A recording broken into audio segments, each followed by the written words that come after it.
प्रभु का धन्यवाद करते हैं आज के समय और वक्त के लिए। तो अभी हम परमेश्वर के वचन में जाएंगे, परमेश्वर के कलाम में जाएंगे, परमेश्वर के वचन से कुछ बातें सीखेंगे। थोड़ी सी प्रार्थना मैं भी करूँगा। धन्यवाद करता हूँ मेरे खुदावंद खुदा आज के समय वक्त के लिए खुदा, जो फिर से प्रभु आपने हमारे बीच दिया और हम सभी को इकट्ठा किया कि प्रभु हम तेरे नाम की महिमा कर सके, तेरे नाम को धन्यवाद दे सके। प्रभु इसके लिए तेरा धन्यवाद करते हैं। और प्रभु तेरे वचन तेरे कलाम की ओर जाते हैं खुदावंद खुदा। प्रभु तेरा वचन खुलने से पहले प्रभु सबके मन हृदय को तैयार कर, तेरी अच्छी भूमि बन सके और प्रभु तेरा वचन तेरा कलाम प्रभु में बोया जा सके प्रभु जी, और वो फलवंत हो और 100 गुना फल ला सके। प्रभु तेरा धन्यवाद करता हूँ, तेरी महिमा तेरी स्तुति करता हूँ। उस विनती छोटी विनती प्रार्थना को प्रभु यीशु मसीह के महान और पवित्र नाम में मांगते हैं, आमीन आमीन। सबको जय मसीह की एक बार से फिर से। और आज हम सीखेंगे कि परमेश्वर ने हमें क्यों चुना और क्यों बुलाया।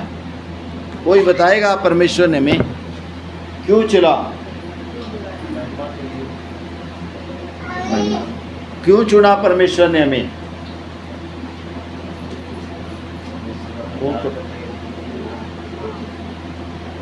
क्या देने आया परमेश्वर हमें?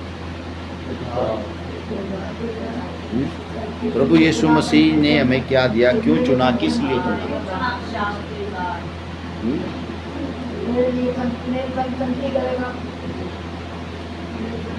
परमेश्वर ने हमें किस लिए आया और हमें किस लिए चुना? अनंत काल का जीवन देने के लिए। किसके लिए?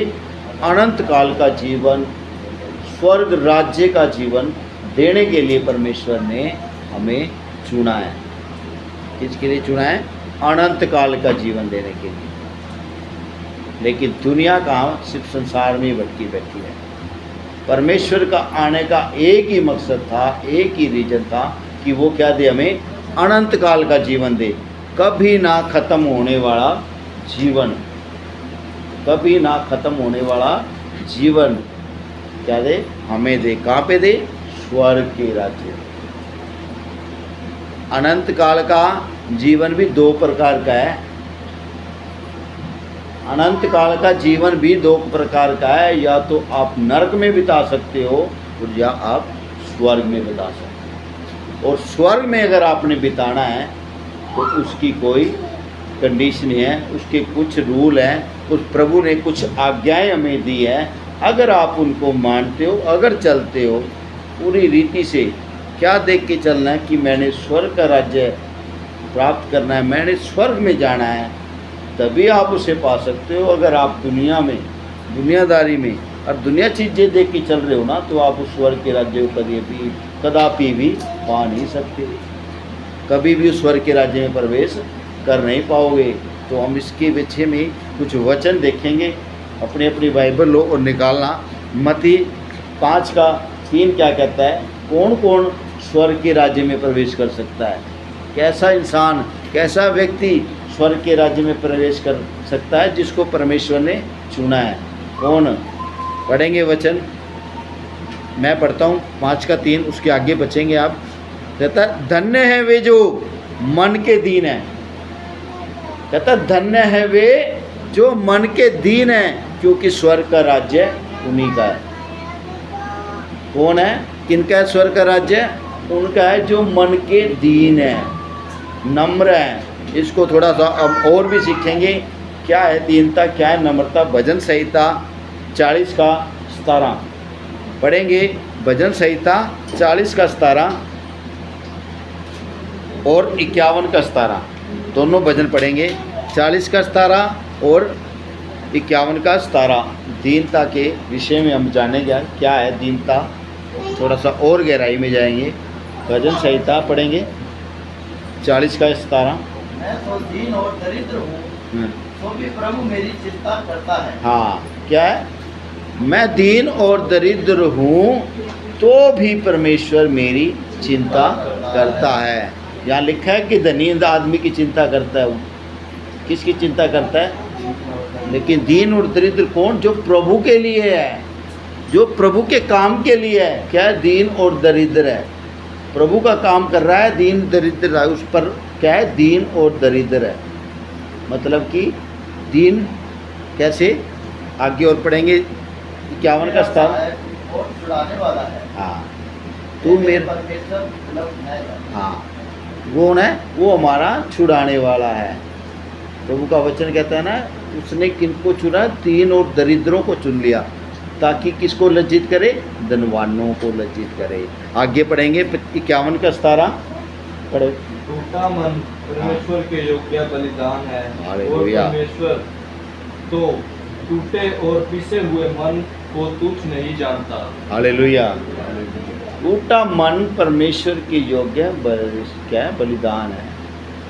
किसके लिए टूटा हुआ, परमेश्वर के लिए। टूटे मन से, जब मन से हम परमेश्वर से प्रार्थना करते हैं, मन से जब हम परमेश्वर से कुछ मांगते हैं, तो क्या है वो, उसको क्या समझता है, बलिदान, भेंट स्वरूप। आगे हम जाएंगे, यशाया पढ़ेंगे 66 का 2।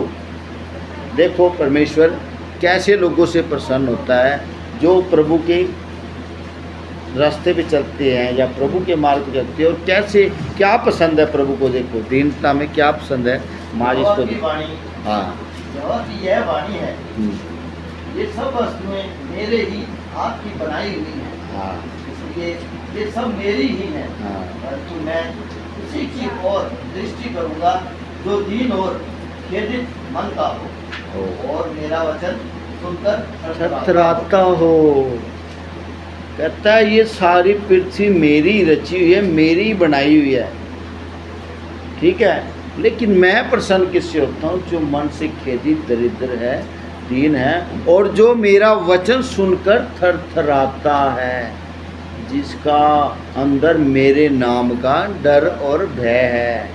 जो मेरे वचन सुनकर क्या करता है, थरथराता है, कांपता है। आज हमारे आत्मिक वचन आ गया ना, तो हम इसको क्या सोचते हैं, छोटी सी बात। लेकिन परमेश्वर के वचन, याकूब उसका 2 अध्याय में स्पष्ट लिखा है, थरथराता, दुष्ट आत्माएं भी उसके नाम से थरथराती और कांपती हैं। लेकिन आज एक मनुष्य ऐसा हो गया है जो इस चीज़ की परवाह ही नहीं कर रहा, अपनी मौज मस्ती में लगा हुआ है, अपने ही कामों में क्या हुआ है, लगा हुआ है, ठीक है। लेकिन परमेश्वर के नाम का डर और भय है ही नहीं है। किससे डर रहा है वो आजकल, कहीं पास्टर के पास नाम है कुछ कह दे, या पास्टर के ना गए तो, या उस चर्च में नहीं गए, या वहाँ नहीं गए तो आज 2 दिन चर्च में नहीं गए तो दिक्कत हो गई। नहीं, डर किसका होना चाहिए, डर परमेश्वर का होना चाहिए तुम्हारे अंदर, डर उस प्रभु का होना चाहिए तुम्हारे अंदर, तभी तुम उस स्वर्ग के राज्य में प्रवेश कर सकते हो जिसके लिए परमेश्वर ने आपको चुना है। अगर आपका मन किसी के दुख को देख के जब पीड़ित होता है, दुखी होता है ना, तभी आप उस परमेश्वर के राज्य में प्रवेश कर सकते हो। अगर किसी को देख के आपका मन ठट्ठा कर रहा है ना, आप कभी भी उस स्वर्ग के राज्य में प्रवेश नहीं कर पाओगे। किसी के दुखी मन को देखकर अगर आपका मन खुश हो रहा है ना, आप कभी भी स्वर्ग के राज्य में प्रवेश नहीं कर पाओगे। किसी के दुख को देख के जब आपका दुख मन पीड़ित हो रहा है ना, आपके अंदर कहता टूटा मन, आपका मन भी टूट रहा है ना, आपका मन भी अंदर से खेदित हो रहा है ना, तभी आप उस परमेश्वर के राज्य में प्रवेश कर सकते हो, अन्यथा उसके राज्य में प्रवेश आप नहीं कर पाओगे। एक और अनंत काल का जीवन है, एक और बड़ा भयंकर जीवन है जहाँ पर आप जा सकते हो अगर आपने प्रभु की आज्ञाओं को फॉलो नहीं किया, अगर आप उसकी आज्ञाओं पर नहीं चले। और भी देखें, कहता है मत्ती का 5 का 4 और पढ़े, कहता है धन्य है वे जो शोक करते हैं, धन्य है वे जो शोक करते हैं, क्योंकि वे शांति पाएंगे। वो ही शांति पाएंगे जो प्रभु के लिए शोक करते हैं, प्रभु के लिए पीड़ित होते हैं, प्रभु के लिए दुख उठाते हैं, प्रभु के लिए पीड़ित दुख उठाते हैं, मन से दुखी होते हैं, काम से दुखी होते हैं, जीवन से दुखी होते हैं, लेकिन प्रभु का काम करते हैं। वो ही हैं जो शांति पाएंगे। यशाया 61 का 2 और 3 पढ़ेंगे।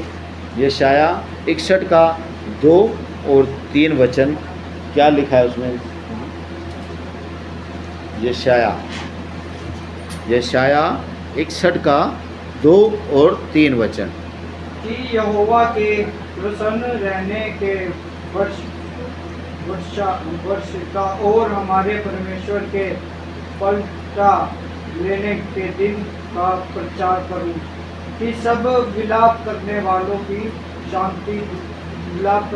को शांति दूं और सियोन के विलाप करने वालों के सिर पर की राख दूं करके समुद्र पगड़ी बांध दूं कि उनका विलाप दूर करके वर्षा का तेल लगाऊं और उसकी उदासी हटाकर यश का ओढ़ना ओढ़ूं जिससे वे गरम के वर्ष और यहोवा के लगाए हुए कहलाएं और जिससे उसकी महिमा प्रकट हो।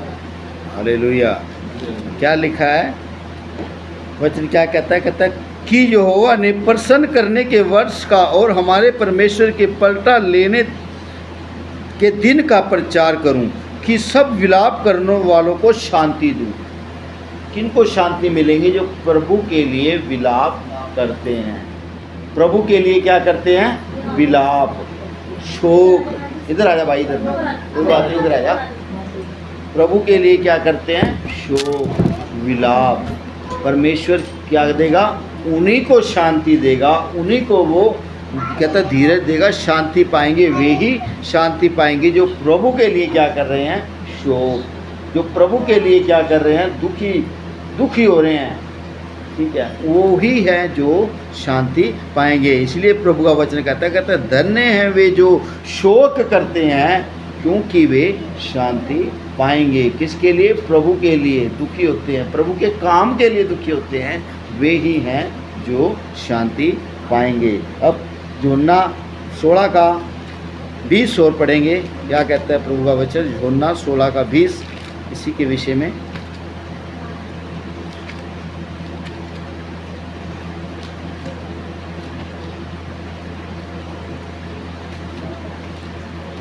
हालेलुया। मैं तुझसे सच कहता हूँ। नहीं, हाँ, मैं तुझसे सच कहता हूँ। पढ़े पढ़ ले। मैं तुमसे सच सच कहता हूँ कि तुम रोओगे और विलाप करोगे, परंतु संसार आनंद करेगा।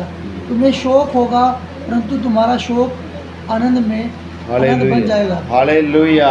क्या कहता है प्रभु का वचन? कहता है मैं तुमसे सच सच कहता हूँ। कौन कह रहा है? प्रभु यीशु मसीह क्या कह रहा है? कह रहा है कि मैं तुमसे सच सच कहता हूँ कि तुम रोओगे और विलाप करोगे, परंतु तुम्हारा आनंद, संसार क्या करेगा? आनंद। परंतु संसार क्या करेगा? आनंद। तुम रोओगे, विलाप करोगे, परंतु संसार आनंद करेगा। तुम्हें शोक होगा, परंतु तुम्हारा शोक आनंद में बदल जाएगा। कब? जब तुम प्रभु का कार्य करोगे, जब तुम प्रभु के काम के लिए दुख उठाओगे ना। आज प्रभु को क्रूस पर चढ़ाकर लोगों ने क्या खुशी मनाई? खुश होते हैं, खुश हो गए थे ना लोग। योद्धी प्रभु को क्रूस पर चढ़ा के क्या हुए थे? खुश हुए थे योद्धी कि हमने वो खत्म कर दिया, जो उनको काम को खराब कर रहा था, जो उनकी व्यवस्था को क्या कर रहा था? गलत ठहरा रहा था। वो क्या हुए थे? खुश हुए। लेकिन आनंद में कौन बदल गए? जो प्रभु के लिए दुख उठाया। किसने? चेलों ने। मार खाई, प्रभु ने उन्हें क्या दिया? पवित्र आत्मा, जिसके आने के बाद उन्होंने कभी भी शोक नहीं किया। उन्होंने शोक नहीं किया। क्या क्या? आनंद से बदल गए। क्या? उन्होंने दुख और पीड़ा को किस में बदल दिया? आनंद में। जब लोग उनके कोड़े मारते थे, शिशु मारते थे, वो खुश होते थे। यूहन्ना चेले क्या होते थे? खुश होते थे। लोगों को मारते थे ना, चेलों को पकड़ पकड़ मारते, लेकिन चेले क्या होते थे? खुश होते थे। कहते ना तुम्हारा शोक आनंद में बदल जाएगा। किस लिए बदल जाएगा? कि तुम जान जाओगे कि तुम क्या कर रहे हो, तुम पहचान जाओगे कि तुम क्या कर रहे हो। प्रभु के काम के लिए तुम क्या हो रहे हो? पीड़ित हो रहे हो। पौलुस दास क्या कहता है? कहते धन्य है वे कुछ तो हम। जब पतरस को जब उसने उस लंगड़े को चंगा किया ना, वहाँ पे जन्म के लंगड़े को चंगा किया, तो लोगों ने उसे पकड़ के कहाँ कर दिया? फरीसियों उसे पकड़ के ले गए और उन्हें क्या मारे गए? कोड़े। उनको कोड़े मारे गए। तो वहाँ पे वो क्या हुए? खुश हुए। कहता धन्य है, कहता प्रभु धन्यवाद जो तेरे दुख में कुछ तो हम शामिल हो सके। क्या हो सके? तेरे दुख में क्या हो सके? हम शामिल हो सके। प्रभु के काम के लिए अगर तुम्हें कोई पीड़ा दुख शोक होता है ना, तो आनंद मनाना, प्रभु का वचन कहता है, खुश मनाना, प्रभु का वचन कहता है। क्योंकि हम अगर हिस्ट्री उठा के देखें ना, अगर सबसे बड़ी गवाही इसी नए नियम में पौलुस की है, जो ऐशो आराम की ज़िंदगी जीता था। क्या करता था? ऐशो आराम की ज़िंदगी जीता था, और बड़ा अधिकारी था उस टाइम की सेना का, जो लोगों को मार मार के क्या करता था? प्रभु के लोगों को अंदर बंद करता था। क्या करता था? जेल में बंद करता था। लेकिन जब उसने प्रभु को जाना, उसने क्या कहता है फिर? ये संसार क्या है? मेरे लिए मिट्टी। और उसने क्या सुना? क्या चुना? प्रभु के लिए दुख उठाना, प्रभु के लिए मार खाना। जब से वो प्रभु ने उसे चुना, तब से वो ज़्यादातर जेल में ही रहा। क्यों जेल में रहा? अगर तुम प्रभु के लिए शोक कर रहे हो ना, प्रभु के लिए दुख तकलीफ उठा रहे हो ना, तो परमेश्वर क्या कहता है? तुम्हारा शोक किस में बदल जाएगा? आनंद में। Hallelujah, hallelujah, hallelujah. हालेलुया। एक मिनट,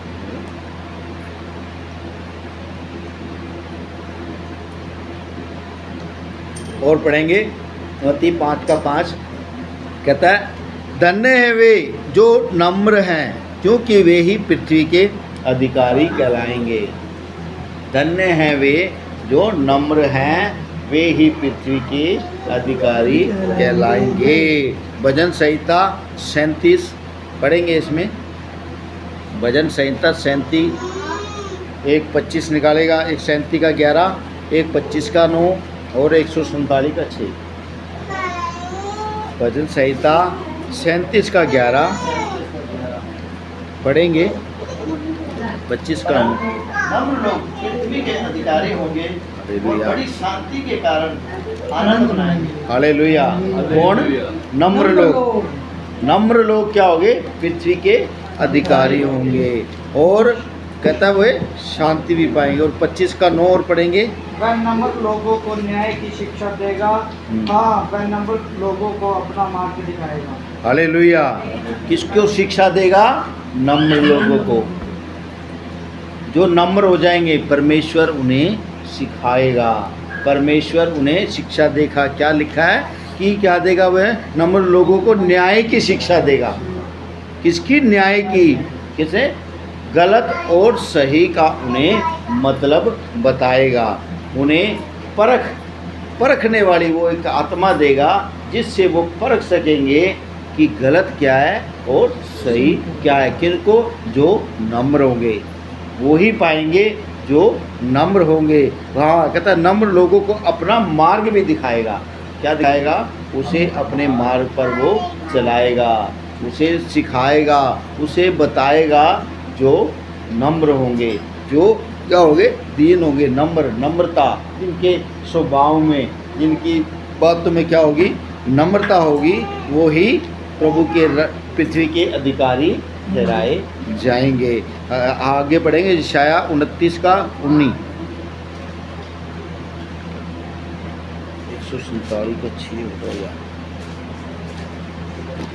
नम्र लोग यहोवा के कारण फिर आनंदित होंगे, और दृढ़ मनुष्य इज़राइल के पवित्र कारण मगन होंगे।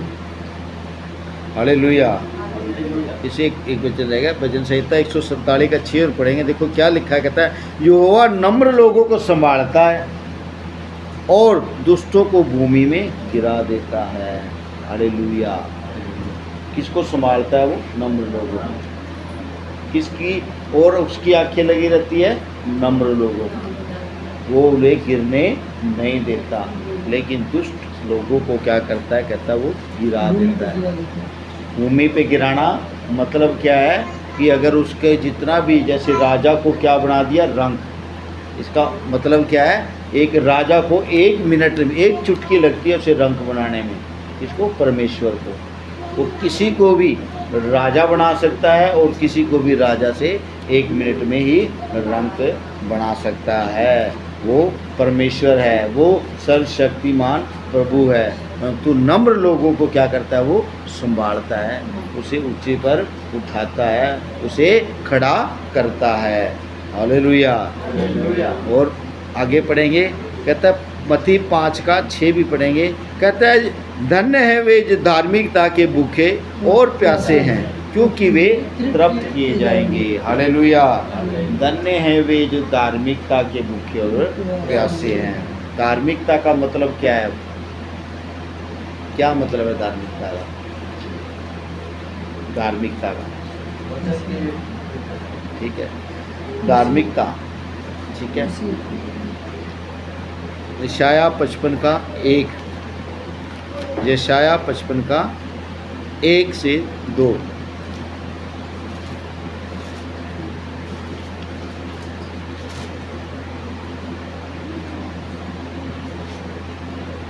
अहो सब प्यासे लोगों, पानी के पास आओ और जिसके पास रुपए न हो, तुम भी आकर मोल लो और खाओ।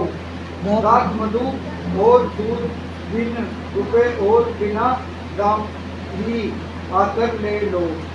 जो भोजन वस्तु नहीं है उसके लिए तुम क्यों रुपए लगाते हो, और जिससे पेट नहीं भरता उसके लिए क्यों परिश्रम करते हो। मेरी ओर मन लगाकर सुनो, तुम तब उत्तम वस्तु खाने पाओगे और चिकनी चिकनी वस्तु खाकर तुष्ट हो जाओगे। Hallelujah, hallelujah. क्या कह रहा है? मेरी ओर मन लगाकर सुनो। कहता है उसके लिए परिश्रम क्यों कर रहे हो जिससे तुम्हारा पेट ही नहीं भरता। धार्मिकता क्या है इसमें आप सीखेंगे। क्या है धार्मिकता? परमेश्वर के कामों पर मन लगाना, परमेश्वर की बातों पर मन लगाना, तो वो तुम्हें उत्तम से उत्तम वस्तु खाने के लिए देगा। प्रभु ने क्या कहा? जीवन की रोटी मैं हूँ, जीवन की रोटी मैं हूँ। जो मुझे खाएगा वो कभी भूखा ना होगा, कभी प्यासा। जो मुझे पिएगा वो कभी प्यासा नहीं होगा। तो क्या खाने की जरूरत है हमें? क्या पीने की जरूरत है? प्रभु के वचन को, प्रभु के कलाम को। इस शरीर की रोटी खाने से ज़्यादा हमारा महत्व किसको देना चाहिए? प्रभु के वचन को। शरीर के लिए हम 3-3 बार खाना खाते हैं, लेकिन प्रभु के वचन को कितनी बार खाते हैं? प्रभु के वचन पर मनन कितनी बार करते हैं? प्रभु के काम पर मनन कितनी बार करते हैं? जिसे खाने से तुम्हें कभी भूख प्यास लगेगी नहीं। कब नहीं लगेगी भूख प्यास पता है? जब तुम स्वर्ग में जाओगे। प्रभु का वचन साफ कहता है, वहाँ प्रकाशित वाक्य 21 में, वहाँ ना भूख होगी ना प्यास होगी। लेकिन कब? जब तुम उसकी धार्मिकता के भूखे और प्यासे होगे। जब तुम उसकी धार्मिकता की काम के भूखे प्यासे होगे, तो वो प्रभु तुम्हें ऐसी रोटी देगा, ऐसा जल देगा, जिसके बाद तुम्हें ना भूख लगेगी ना प्यास लगेगी। तभी तो कहता है वे ही हैं जो धार्मिकता के भूखे और प्यासे हैं, क्योंकि वे तृप्त किए जाएंगे। किए जाएंगे कि तृप्त किए जाएंगे। जिनके प्रभु के काम की भूख और प्यास है, जिसको परमेश्वर के वचन को खाने की भूख और प्यास है, वे ही हैं जो तृप्त किए जाएंगे। अगर आप संसार में लगे हो ना, संसारिक रोटी में लगे हो ना, वो कहता है उससे कभी भी तुम्हारा पेट भरने वाला नहीं है। जितनी मर्जी कर लेना, जितना मर्जी कमा लेना, जितना मर्जी इकट्ठा कर लेना, कभी भी तुम्हारा पेट भरने वाला नहीं है। आज चाहे आप देख लो, लोगों के करोड़ों करोड़ों अरबों अरबों रुपया बीच पड़ा है उनके पास, उन्हें याद भी नहीं है कि हमारे पास कितना पैसा, लेकिन फिर भी भागे जा रहे हैं, लगे हुए हैं पैसे कमाने में और लगे हुए हैं पैसे कमाने में। उनका पेट कभी भी भरता नहीं है। अगर हम संसारिक लालसा देखें ना, आज आप संसारिक जीवन देखें ना, जिसके पास साइकिल है ना, वो क्या देखता है? मेरे पास मोटरसाइकिल होना चाहिए। और जिसके पास मोटरसाइकिल है ना, वो क्या देखता है? मेरे पास गाड़ी होनी चाहिए। और जिसके पास गाड़ी है वो और उससे बड़ा देखता है, मेरे पास जहाज होना चाहिए। क्योंकि मनुष्य कभी भी तृप्त नहीं होता, उसका पेट कभी भी बढ़ता नहीं है। आप इस पृथ्वी पर जितनी भी कमाई कर लेना, कभी भी आपका पेट भरेगा नहीं। अगर आप प्रभु की धार्मिकता के भूखे और प्यासे हो तो परमेश्वर तुम्हें ऐसा कहता भूख कहता जल देगा, ऐसी धार्मिकता के जो प्रभु के भूखे प्यासे हैं वो तुम्हें क्या देगा, वो अनंत जीवन की जो रोटी है प्रभु उसमें से तुम्हें देगा, जिसके बाद तुम्हें ना तो भूख लगेगी ना ही प्यास लगेगी। अगर आप प्रभु के हो गए तो जिस प्रकार पुरुष कहता है ना कि मेरे लिए ये क्या है, मिट्टी, संसार क्या हो गया, मिट्टी मिट्टी, आपको संसार मिट्टी लगने लगेगा। अगर आपके अंदर प्रभु के काम की, प्रभु के वचन की भूख प्यास लगी ना जिस दिन, उसके बाद आपको संसार फीका लगने लग जाएगा। संसार में आपको कुछ भी अच्छा नहीं लगेगा, सिर्फ और सिर्फ प्रभु के काम के अलावा। आपका मन कहाँ पे भागेगा, प्रभु के काम की ओर, प्रभु के वचनों की ओर। प्रभु की धार्मिकता का मतलब होता है प्रभु के काम करना, प्रभु के वचन के अनुसार चलना, प्रभु की बातें लोगों को बताना और खुद सबसे पहले तो खुद चलना उस पर। अगर आप खुद ही वैसे नहीं हो तो आप किसी को कुछ भी बता भी नहीं सकते, समझा भी नहीं सकते हैं। आगे हम जाएंगे वचन मत्ती 7 में 5 के, धन्य है वे जो दयावंत है क्योंकि उन पर दया की जाएगी। धन्य है वे जो दयावंत है, जिनके अंदर दया है, किसी के प्रति जो किसी को देख के क्या होता है, किसी के दुख को देख के क्या नहीं करते, ठट्ठा नहीं करते, खुश नहीं होते। क्या होता है उनके अंदर, दया, दया आती है। भजन संहिता 41 1 पढ़ेंगे, देखो क्या कहता है भजन संहिता 41 का 1।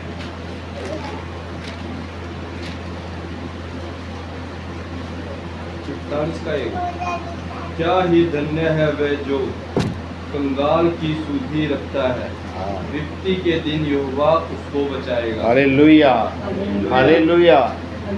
क्या लिखा, क्या पढ़ा, क्या ही धन्य है वे जो कंगाल की सुधि रखता है, कंगाल की सुधि रखता है। विपत्ति के दिन, विपत्ति के दिन यहोवा उसको बचाएगा। विपत्ति के दिन जो उस किसी कंगाल पर दया करता है। प्रभु का वचन जिस प्रकार प्रभु कहता है ना मत्ती में, प्रभु का वचन है, कहता है मैं भूखा था तुमने मुझे खाना दिया, मैं प्यासा था तुमने मुझे पानी दिया, मैं बीमार था तुम मुझे देखने आए, मैं तुझ जेल में था तुम मुझे मिलने आए। कहता तुमने किसी छोटे से छोटे मनुष्य के साथ ये किया तो वो किसके साथ किया, मेरे साथ। अगर तुम्हारे अंदर दया है, अगर तुम किसी बेचारे भूखे की प्यासे की अगर प्यास मिटाते हो तो प्रभु का वचन क्या कहता है, विपत्ति जब तुझ पर आएगी, अगर तेरे पर कोई विपत्ति आएगी तो मैं तुझे बचाऊंगा। कहता है मैं तुझे बचाऊंगा। प्रभु आगत है जो कंगाल की सुधि लेता है वो उस यहोवा को उधार देता है। प्रभु का वचन कहता है, बड़ा गहरा वचन है, कहता है जो कंगाल की सुधि रखता है ना वो यहोवा परमेश्वर को उधार देता है। जो किसी दीन दरिद्र पर दया करता है ना वो उस परमेश्वर को उधार देता है, और जो उसे उधार देता है तो परमेश्वर उसे कई गुना करके वापस देता है। आज अब संसारिक होकर किसी से उधार ले देते हैं ना तो वो वापस देता है ना। मैं संसारिक लोग तो तुम्हें उतना ही देता होगा जितने आपने दिए हैं, लेकिन वो परमेश्वर आपको उसका कई गुना वापस लौटा कर देगा। तभी कहता है जो कंगाल की सुधि रखता है, जब उसके ऊपर अगर कोई विपत्ति आएगी तो मैं उसे बचाऊंगा, मैं उसे बचाऊंगा।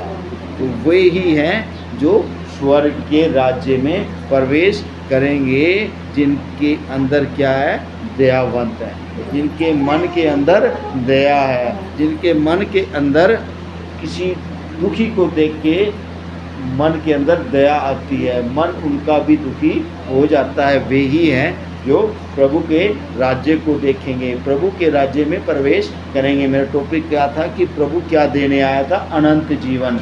और अनंत जीवन आप तभी पा सकते हो जो इन वचनों को फॉलो करेगा। प्रभु के ये वचन अगर आपके जीवन में धारण करते हो, अगर आप ऐसे चलते हो ना जिस प्रकार प्रभु का वचन है, तभी आप उस स्वर्ग के राज्य में प्रवेश कर सकते हो, अन्यथा आप बड़े धोखे में हो कि आप स्वर्ग में पहुंच जाओगे या आप उस अनंत काल के जीवन को प्राप्त कर लोगे, उस अनंत आनंद में जहाँ पर ना भूख है ना प्यास है, आप वहाँ जा सकते हो। एक और अनंत काल का जीवन है जो मैंने बताया कि या तो सदा की पीड़ा, जहाँ पर क्या है, दांत पीसना, रोना और दांत पीसना है। हमें डर के रहना है, हमें डर के जीना है, कहीं वहाँ ना चले जाए, कहीं वहाँ ना चले जाएं। अगर आपने अनंत काल का जीवन प्राप्त करना है ना, अगर आपने अनंत काल प्रभु के साथ रहना है ना, तो आपको प्रभु की आज्ञाओं को मानना ही पड़ेगा, प्रभु के काम को आपको करना ही पड़ेगा। संसार की आपको देखकर आप नहीं चल सकते, हमें प्रभु की ओर देखकर चलना पड़ेगा अगर आप उस अनंत काल के जीवन को प्राप्त करना चाहते हो। आगे कहता है 5 का अर्थ कहता है धन्य हैं वे जिनके मन शुद्ध हैं। कहता है जिनके मन शुद्ध है, कहता है धन्य हैं वे जिनके मन शुद्ध हैं, क्योंकि वे ही हैं जो परमेश्वर को देखेंगे। कौन देखेंगे? जिनके मन के अंदर कोई भी छल कपट की बात नहीं रहती, किसी के भी प्रति कोई छल कपट की बात नहीं रहती, वे ही हैं जो उस परमेश्वर को देखेंगे। भजन संहिता 24 4 3 और 4 पढ़ेंगे। भजन संहिता 24 का 3 और 4। यहोवा के पर्वत पर कौन चढ़ सकता है और उसके पवित्र स्थान में कौन खड़ा हो सकता है? जिसके कान निर्दोष और हृदय जिसके काम निर्दोष और हृदय शुद्ध है, जिनके अपने मन को व्यर्थ बात की ओर नहीं लगाया। किसकी ओर नहीं लगाया? व्यर्थ की बातों में नहीं लगाया, और न कपट से शब्द खाई। हाँ, क्योंकि आज लोग किसी को देख के कई बड़ी बात है मिनट में ही कहते हैं, मेरे को तो शुरू कर जाते हैं मिनट में, मेरे को उसकी सो मैंने नहीं किया, झूठ बोलते हैं। फिर कहता है यहोवा के पर्वत पर कौन चढ़ सकता है, यहोवा और उसके पवित्र स्थान में कौन खड़ा हो सकता है। यहोवा का पर्वत कौन है? वो स्वर्ग की बात कर रहा है। किसकी बात है? स्वर्ग राज्य की बात करता है। कौन बढ़ सकता है उस स्वर्ग राज्य में, कौन चढ़ सकता है उस स्वर्ग राज्य में? कहता है जिसके, कहता है उसके पवित्र स्थान में कौन खड़ा हो सकता है। कहता है जिसके काम निर्दोष हैं। क्या है? जिसके काम निर्दोष हैं और हृदय शुद्ध है। हृदय शुद्ध है, शुद्ध, और जिसने अपने मन को व्यर्थ की ओर नहीं लगाया। किसकी ओर नहीं लगाया? व्यर्थ। व्यर्थ क्या है? अब व्यर्थ क्या है? अपना मन व्यर्थ की ओर नहीं लगाया। क्या है व्यर्थ?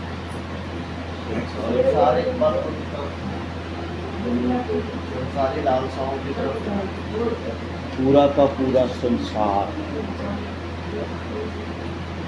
क्या कहता है? पूरा का पूरा संसार। अगर आपका मन संसार में है, प्रभु का वचन कहता है ना, वहाँ पर धन इकट्ठा करो, जहाँ पर किराया, जहाँ तेरा धन वहाँ तेरा मन भी लगा रहेगा। वहाँ धन इकट्ठा करना है स्वर्ग में। तो हमें क्या देख के चलना है? संसारिक बातों को नहीं, संसारिक कामों को नहीं, किसकी ओर? स्वर्ग की ओर। कहाँ लगाना है मन? स्वर्ग की ओर। कि मैंने कहाँ जाना है? स्वर्ग में। कहाँ जाना है? स्वर्ग में। और उसको जाने के लिए मुझे क्या करना पड़ेगा? क्या करना पड़ेगा?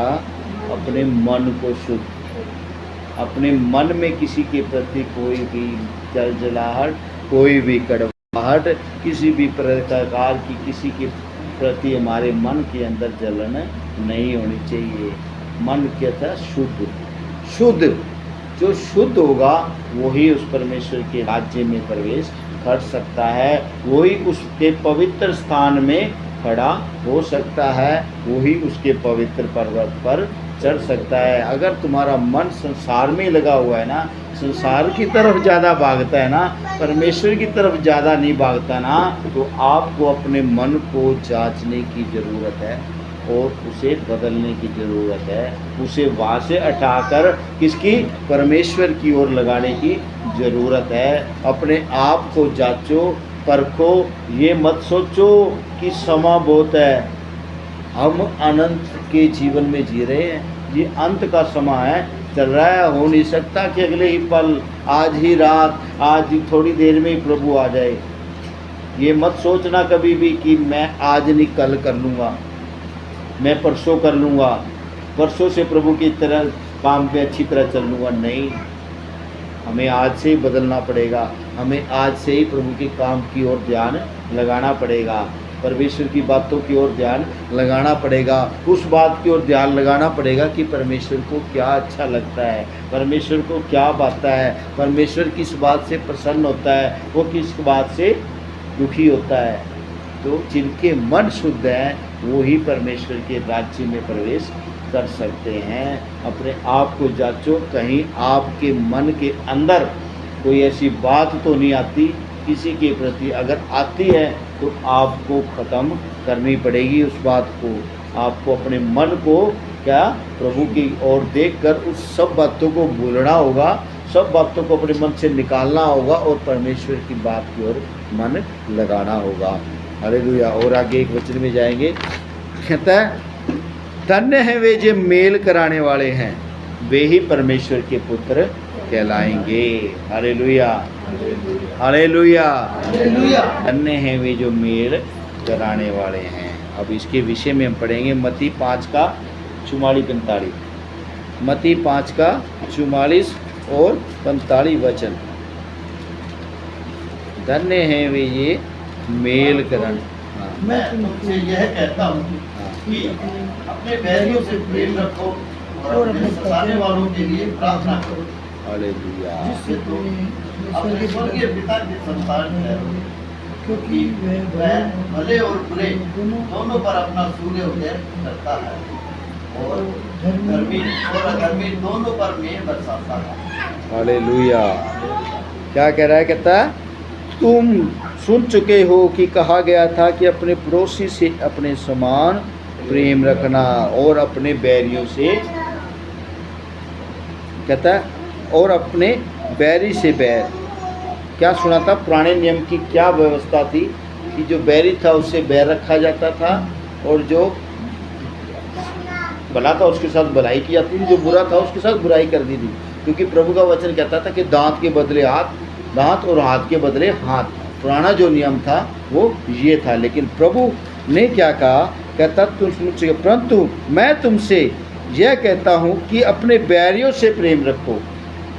इससे अपने बैरियों से प्रेम रखो और अपने सताने वालों के लिए प्रार्थना करो, जिससे तुम अपने स्वर्गीय पिता की संतान ठहरोगे, क्योंकि वह भले और बुरे पर दोनों पर अपना सूर्य उदय करता है और धर्मी और अधर्मी दोनों पर मेघ बरसाता है। क्योंकि परमेश्वर पक्षपात नहीं करता, परमेश्वर किसी के भी पक्षपात नहीं करता, वो दोनों पर अपना मेघ बरसाता है। कहने का मतलब वो दोनों को, सूर्य है ये दिन दोनों को दिखाता है।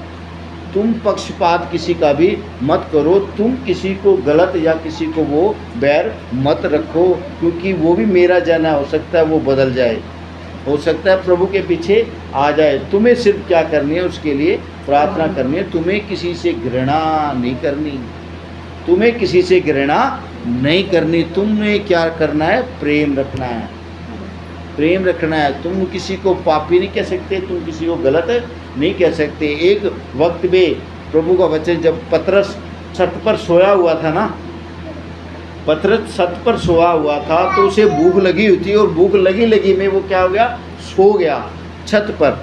तो छत से एक स्वप्न आता है, दिखता है, प्रभु उसे दिखाता है कि छत से एक चादर उतर रही है और उस पर हर प्रकार के जीव जंतु हैं, हर प्रकार के जीव जंतु हैं, पृथ्वी पर रहने वाले सब जीव। प्रभु का वचन उसके पास आता है और कहता है कि इन्हें मार और खा। प्रभु उससे क्या कहता है, इन्हें मार और खा। और पतरस क्या बोलता है कि प्रभु मैंने तो आज तक कोई भी अपवित्र चीज़ नहीं खाई है। तू कहता है मैं इन्हें मार खाऊं, मैंने आज तक ऐसी कोई चीज़ नहीं खाई है। तो प्रभु उसे कहता है कि जिसे मैंने बनाया है ना, तू उसे अपवित्र नहीं कह सकता, तू उसे अपवित्र नहीं कह सकता, क्योंकि परमेश्वर की बनाई हुई हर एक चीज़ अच्छी है, सुंदर है। प्रभु ने जो भी चीज़ बनाई, प्रभु ने क्या कहा, अच्छा है। क्या कहा, अच्छा है। उसने किसी को भी बुरा नहीं कहा। तो तुम कैसे बुरा कह सकते हो? तुम किसी को बुरा नहीं कह सकते, क्योंकि उस परमेश्वर की, उस खुदा की बनाई हुई हर चीज़ पवित्र है। परमेश्वर ने जो रचना रची है ना, आप उस किसी भी चीज़ को बुरा नहीं कह सकते, आपको अधिकार नहीं है। इसलिए पतरस को कहा कि तू मार और खा। उसको समझाने का एक मतलब था, एक रीज़न था, क्योंकि उसने कहाँ पे जाना था, अन्य जाति में। क्योंकि उस वक्त तक पौलुस कहाँ प्रचार करते थे, सिर्फ और सिर्फ यहूदी लोगों में।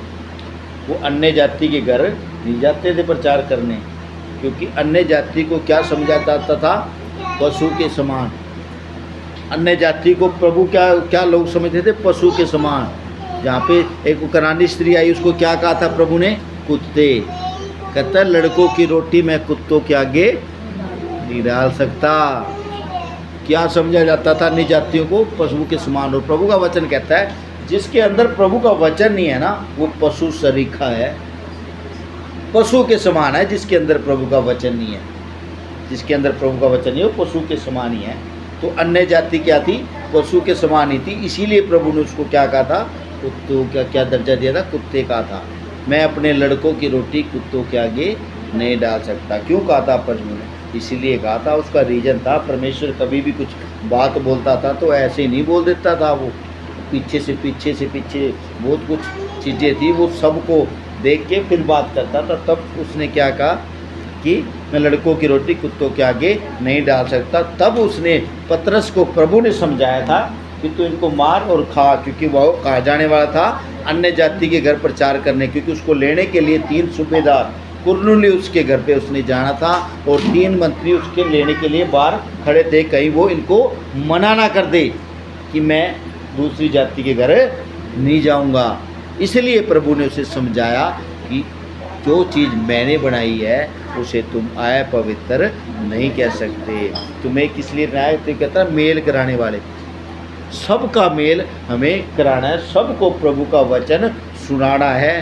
तुम ये नहीं कह सकते कि मैं इसको सुनाऊंगा और इसको नहीं सुनाऊंगा, या तू सुना सकता है और तू नहीं सुना सकता। उस परमेश्वर ने हम सबको अधिकार दिया है प्रभु का वचन सुनाने का। मत्ती 19:20 में स्पष्ट लिखा है, कहता है इसलिए तुम जाओ, सब जातियों में जाओ, चेला बनाओ, पिता पुत्र पवित्र आत्मा के नाम से बपतिस्मा दो, और मेरी आज्ञाएं, किसकी, मेरी आज्ञाएं मानना सिखाओ, तो मैं जगत के अंत तक तुम्हारे साथ हूँ। हर एक उस विश्वासी को उस परमेश्वर ने अधिकार दिया है कि तुम प्रभु का वचन सुना सकते हो, प्रभु का काम कर सकते हो। कोई छोटा नहीं है, कोई बड़ा नहीं है। जो प्रभु के वचन को जानता है, समझता है, वो प्रभु का वचन प्रचार कर सकता है, वो प्रभु का वचन लोगों को सुना सकता है। ये कोई वो नहीं है कि एक पास्टर ही सुनाएगा, एक अपोस्टल ही सुनाएगा, उसी का ही हक है। नहीं, प्रभु ने उस हर एक व्यक्ति को आज्ञा दी है जो उस पर विश्वास करता है, जो उसके वचन को जानता और समझता है, उसे अधिकार है प्रभु के वचन को सुनाने का, प्रभु के वचन को समझाने का। तो हमें कोई भी पक्षपात नहीं करना है, हमें क्या करना है, मेल मिलाप वाला। इसीलिए प्रभु का वचन कहता है धन्य है वे जो मेल कराने वाले हैं, क्योंकि वे ही हैं जो परमेश्वर के पुत्र कहलाएंगे। Hallelujah, hallelujah. एक कोई वचन पढ़ेंगे आगे 5 का 10 क्या कहता है, धन्य है वे जो धार्मिकता के कारण सताए जाते हैं, क्योंकि स्वर्ग का राज्य उन्हीं का है। अगर आपके ऊपर प्रभु के काम के लिए कुछ ताड़ना आए, कुछ दुख आए, कुछ तकलीफ आए, तो आप खुश नसीब समझना अपने आप को कि हम प्रभु का कुछ काम कर रहे हैं, प्रभु के दुख में कुछ तो शामिल हो रहे हैं। अगर आप सच्चे हैं ना, अगर आप सच्चाई से प्रभु का काम कर रहे हैं ना, तो ऐसा हो नहीं सकता कि आपके जीवन में दुख, पीड़ी, तकलीफ ये चीज़ें ना आए। ये नहीं होता कि आपको मारा ही जाएगा, आपको कुटा ही जाएगा। घर में भी हो सकता है सताव, आप तंगी का भी लगा सकते हो, फाइनेंशियल का भी लगा सकते हो, बीमारी का भी लगा सकते हो, किसी भी तरह की किसी भी चीज़ का दुखी है ना वो भी लगा सकते हो। लेकिन प्रभु का काम कर रहे हो, आप प्रभु पर भरोसा रख के चल रहे हो, प्रभु पर विश्वास रख के चल रहे हो, चाहे आपके जीवन में कैसी भी बड़ी तकलीफ आ रही है, कैसी भी बड़ी पीड़ा आ रही है, कितने से बड़ा दुख आ रहा है, तकलीफ आ रही है, तो अपने आप को क्या समझना? धन्य समझना। प्रभु कहता है धन्य समझना जब उसके कारण आप पर क्या आए? पीड़ा, दुख, तकलीफ अगर आप पे आए तो अपने आप को क्या समझना? धन्य समझना, क्योंकि स्वर्ग का राज्य प्रभु का वचन कहता है उन्हीं का ही है, उन्हीं का है स्वर्ग का राज्य, जो प्रभु के लिए कहते सताए जाते हैं, मारे जाते हैं, तकलीफ में हैं, पीड़ा में है, भूख में है, प्यास में है, किसी चीज़ों से दुखी है, परेशान है। धन्य है वे, पर प्रभु का कार्य कर रहे हैं। हालेलुया।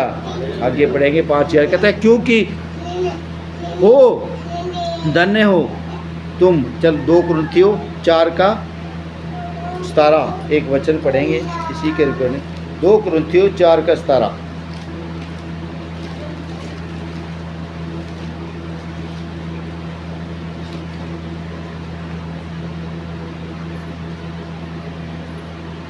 क्योंकि हमारा पल भर का हल्का सा क्लेश हमारे लिए बहुत ही महत्वपूर्ण और अनंत महिमा उत्पन्न करता जाता है। हालेलुया।